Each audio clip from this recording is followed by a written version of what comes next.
You are standing at the edge of a deep, dark hole in the ground. The air smells like sulfur and rot. You can hear water dripping somewhere far below. You are holding a rope in one hand and a dim lantern in the other. Your job is to climb down into that hole. Alone. There is no safety equipment, no team waiting to pull you back up if something goes wrong. Just you and the darkness. At the bottom, 20 feet down, maybe more, is a narrow tunnel filled with sewage, human waste, and decomposing matter that has been building up for months. Your job is to crawl through that tunnel, clear the blockage with your bare hands, and make sure the waste can flow again. You will be working in filth that comes up to your chest.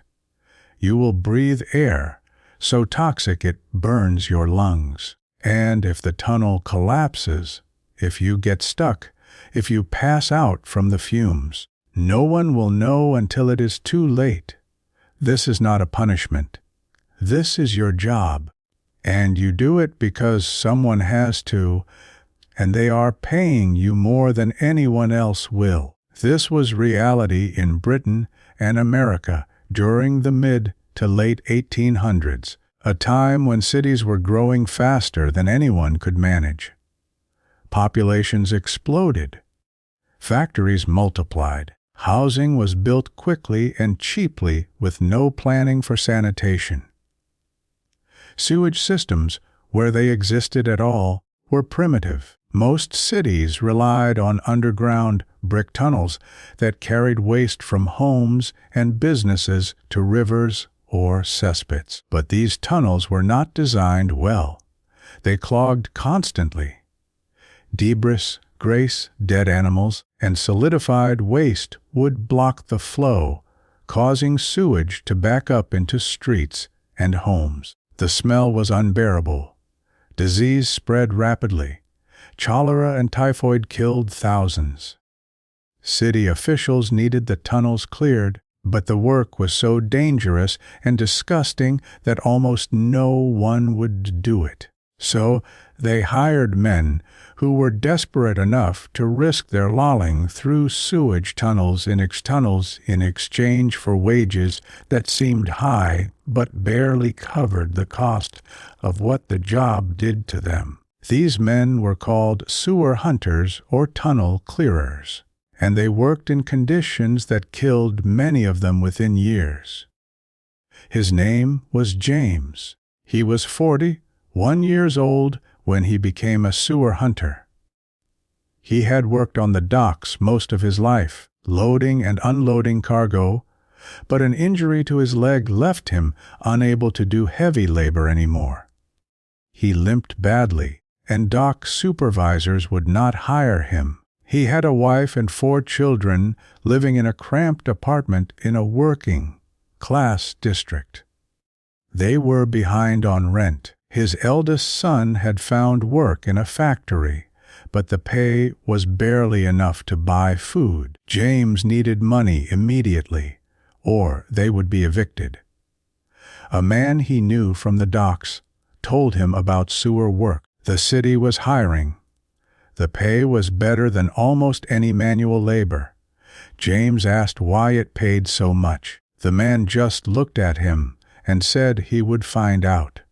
James applied the next day. The supervisor asked him one question. Could he handle being underground in tight spaces? James said yes. He was hired on the spot and told to report before dawn the following morning. James met the other sewer hunters in a yard near the river. There were 5 of them, all older men with faces that looked worn and tired. No one spoke much. The supervisor handed each man a rope, a small oil lantern, and a metal scraper. He led them to a manhole cover in the middle of a street. 2 workers lifted the cover, revealing a dark shaft that dropped straight down. The smell that came out was so strong James stepped back and gagged. The supervisor told him he would get used to it. He would not. The supervisor explained the job: climb down the shaft, follow the tunnel east for about 30 yards, clear the blockage, come back up. James went first because he was new and needed to prove he could do it. He tied the rope around his waist, lit the lantern, and started climbing down the iron rungs built into the wall of the shaft. The smell got worse with every step. The air was thick and hot. When he reached the bottom, he was standing in a tunnel barely 4 feet high. The floor was covered in sewage that came up to his knees. He had to crouch to move forward. James walked through the tunnel, his lantern casting weak light on wet brick walls covered in slime. The sewage was thick and moved slowly. He could feel things bumping against his legs. He tried not to think about what they were. After 30 yards, he found the blockage. It was a mass of solidified grease, rags, and other debris that had formed a dam across the tunnel. James set the lantern down on a dry ledge and began scraping at the blockage with the metal tool. The material was hard and sticky. He had to dig into it, pulling chunks away with his hands. The smell was so overpowering he vomited twice. The waste splashed around him. He kept working. It took over an hour to clear enough of the blockage for the sewage to start flowing again. When he finally finished, he was covered from head to toe in filth. He crawled back through the tunnel, climbed up the shaft, and emerged into daylight. The other men looked at him but said nothing. The supervisor paid him and told him to come back the next day. James went home, stripped off his clothes outside, and tried to wash himself with cold water from a bucket. The smell did not come off. It soaked into his skin, his hair, everything. His wife would not let him inside until he had scrubbed himself 3 times. His children stared at him like he was a stranger. James did this work every day. Each job was different but always the same. Climb down into darkness, crawl through sewage, clear the blockage, climb back up. He worked alone most of the time because the tunnels were too narrow for more than one person. He learned to breathe through his mouth to avoid the worst of the smell. But that made him taste it instead. He learned to move carefully because one slip could mean falling face first into the waste. He learned to watch for rats, which were everywhere and sometimes aggressive, and he learned that the danger was constant. The tunnels were old and unstable. Sections could collapse without warning.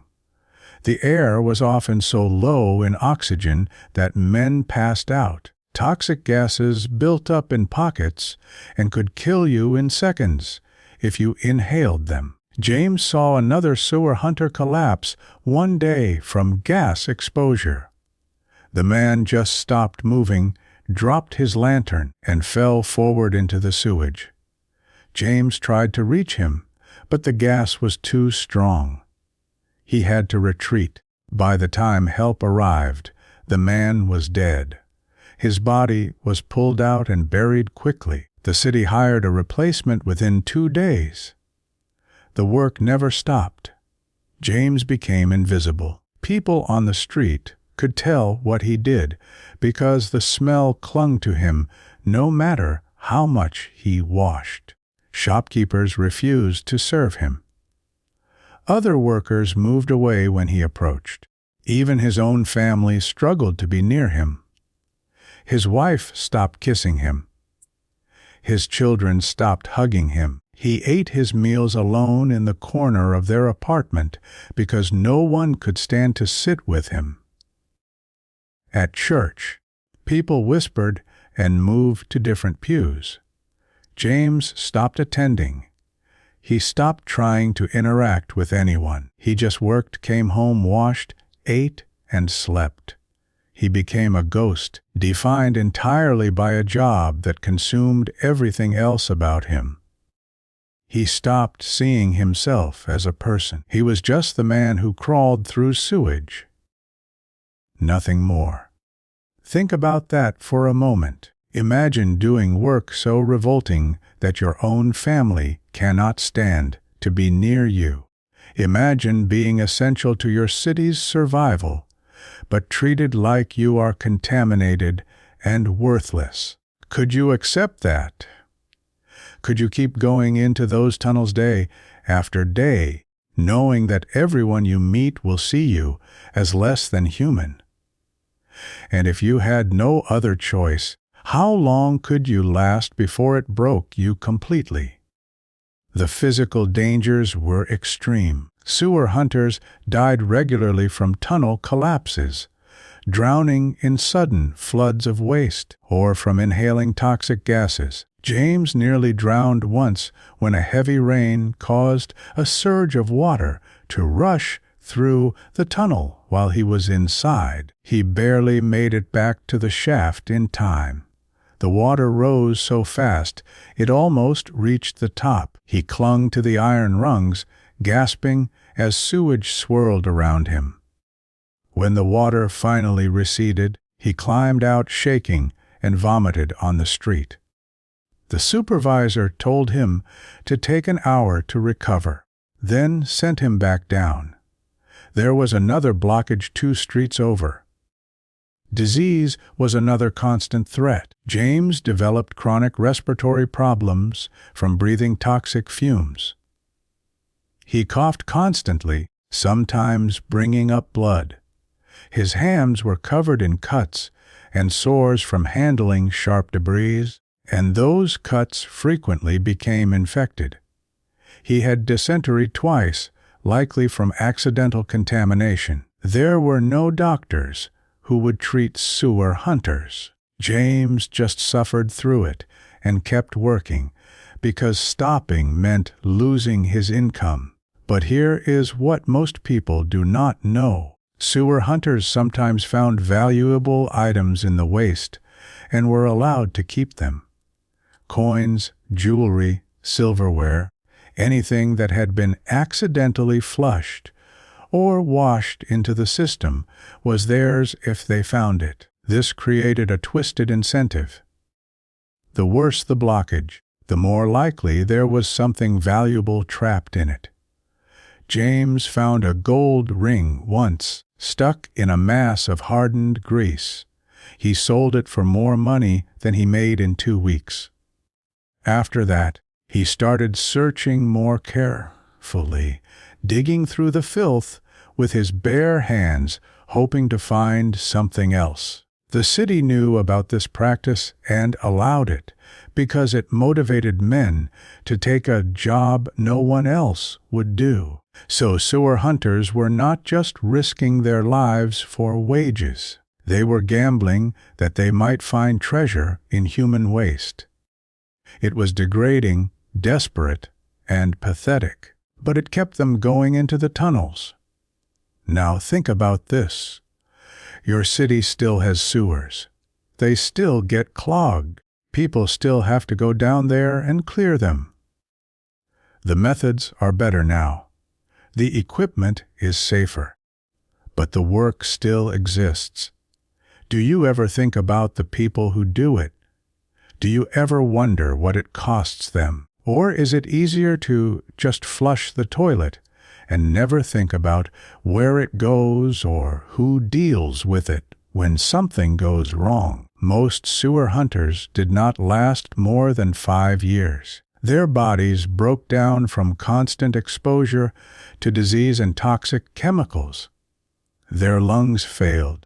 Their immune systems collapsed. Many developed severe mental health problems from the isolation and the horror of the work. James lasted 7 years. That was longer than most. But by the end, he was barely alive. He had lost significant weight.